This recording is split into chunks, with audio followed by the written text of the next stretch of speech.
আমি জানি না কেন এই ফিল্মটা এত বেশি নেগেটিভিটি এবং ট্রোলের শিকার হচ্ছে। আমার কিন্তু ফিল্মটা খুব একটা খারাপ লাগলো না। ইনফ্যাক্ট আমার থাম্বনেল দেখে তোমরা বুঝতেই পারছো যে আমার কিন্তু ফিল্মটা দেখে বেশ মজাই লেগেছে। Hello friends, welcome to my channel সুপ্রকি বাণী। এখন আমি বাংলা ফিল্ম সেন্টিমেন্টালে রিভিউ করতে চলে এসেছি, যেটা আগের নাম ছিল মেন্টাল। তো এই ফিল্মটার ডিরেক্টর হচ্ছে বাবা যাদব। এখানে কাস্টিংয়ে আছে যশ দাশগুপ্তা, নুসরাত জাহান, সায়ন্তনী ঘোষ সহ আরও অনেকে। তো এটা যশ দাশগুপ্তার কিন্তু ডেবিউ প্রোডাকশন হাউসের ফার্স্ট ফিল্ম। তো কেমন লাগলো এই ফিল্মটা, এই সবকিছু নিয়ে তোমার সাথে শেয়ার করবো। So why are we waiting for, let's start with the video.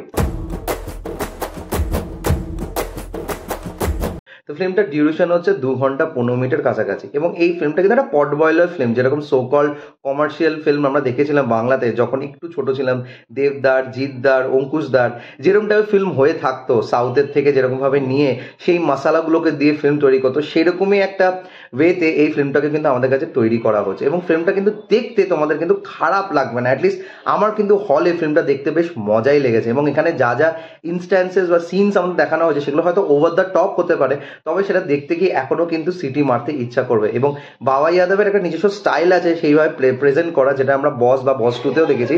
তো সেই জিনিসটা কিন্তু এই ফিল্মটাতে সে খুব সুন্দরভাবে বজায় রেখেছে। এবং একটা লিড কাস্টকে কিভাবে যে কমার্শিয়ালি একটা মোমেন্ট তৈরি করতে হয়, সেটা কিন্তু এই ফিল্মটার মধ্যে সে ফুটিয়ে দিয়েছে যশ দাশগুপ্তা এবং নুসরাত জাহানের চরিত্রের মাধ্যম দিয়ে। তো এই ছোট্ট করে গল্পটা বলা যায়। গল্পটা হচ্ছে যশ দাশগুপ্তার চরিত্রকে ঘিরে। সে একজন পুলিশ অফিসার, তবে সে একটু মেন্টাল, মানে সে যখন রেগে যায় তখন একটা অন্যরকম ওয়েতে চলে যায়, এবং তার নিজস্ব কিছু ফান্ডামেন্টালস আছে, সেগুলো নিয়ে সে জীবনযাপন করে।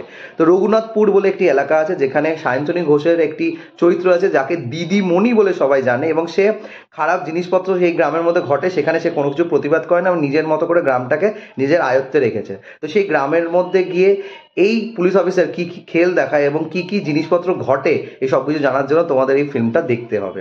তো ফিল্মটার দুটো হাফ দু রকম ভাবে সাজানো হয়েছে। ফার্স্ট হাফটা রোম্যান্সটা এবং কমার্শিয়াল অ্যাঙ্গেলটাকে বেশি হাইলাইট করা হয়েছে, সেকেন্ড হাফে ড্রামাটাকে রাখা হয়েছে।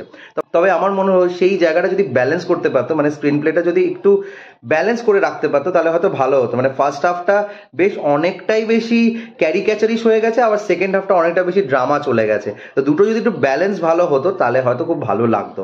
এখানে যে অ্যাকশন সিনসগুলো আছে, সেই অ্যাকশন সিনসগুলো কিন্তু দেখতে খারাপ লাগবে না, তোমাদের মজা লাগবে। এবং বিগ স্ক্রিনে দেখতে কিন্তু বেশ একটা অন্যরকম ফিল আসবে। মানে এরকম টাইপের কমার্শিয়াল ভেঞ্চার্স তো আমরা দেখে এসেছি ছোটবেলা থেকে, তো সেই নস্টেলজিয়াটা যেন আবার যেন হিট করে এই ফিল্মটা যখন আমি দেখতে গেছিলাম। এখানে যে গানগুলো আছে সেই গানগুলো কিন্তু বেশ সেই ভাইবটাকে নিয়ে এসছে সঙ্গীত বাংলার, যেটা একসময় আমরা দেখতাম। এবং সেই গানগুলোকেও সেইভাবে কিন্তু এখানে প্লেস করা হয়েছে এবং দেখতে কিন্তু খারাপ লাগেনি। এখানে যে আইটেম ডান্সটা আছে, সেই আইটেম ডান্সটা বেশ অনেকটা কন্ট্রোভার্সির শিকার হচ্ছে, তবে আইটেম ডান্সটা যেই জায়গায় আসে এই ফিল্মটার মধ্যে সেটা কিন্তু একটা ক্রুশিয়াল পয়েন্ট, এবং সেটা কিন্তু দেখতে তোমাদের ভালো লাগবে। যশ দাশগুপ্তার নিজের রোল ঠিকঠাক করেছে, আমি বলবো না খুব ভালো করেছে, তবে যেইটুকুনি তাকে দেওয়া হয়েছে সে নিজের সোয়াগ এবং স্টাইল দিয়ে চালিয়ে দিয়েছে। নুসরাত জাহান কিছু ইমোশনাল সিনসে ওয়াক করে, আবার কিছু জায়গায় মনে হয় যেন ওভার দ্য টপ চলে যায়, তবে সেটা তার দোষ না, বিকজ এই ফিল্মটার এসেন্সটাই ওরকম। সায়ন্তনী ঘোষ একটা খুব ভালো পারফরমেন্স দেয়, তবে তাকে আরেকটু বেশি যদি ইউজ করা যেত তাহলে হয়তো বেটার হতো। তার ডায়লগ ডেলিভারির মধ্যে একটা অদ্ভুত সেন্সুয়াসনেস দেখা হয়েছে, যে সেন্সুয়াসনেসটা একটা সময় গিয়ে রিপিটেটিভ মনে হয়েছে। এবং এখানে ইক্কা বলে একটি চরিত্র আছে, সেই চরিত্রটার অভিনয় কিন্তু আমার দারুণ লেগেছে, এবং সে কিন্তু এই ফিল্মটার মধ্যে যতবার আসে তোমাদের কিন্তু অবশ্যই তাক লাগাবে।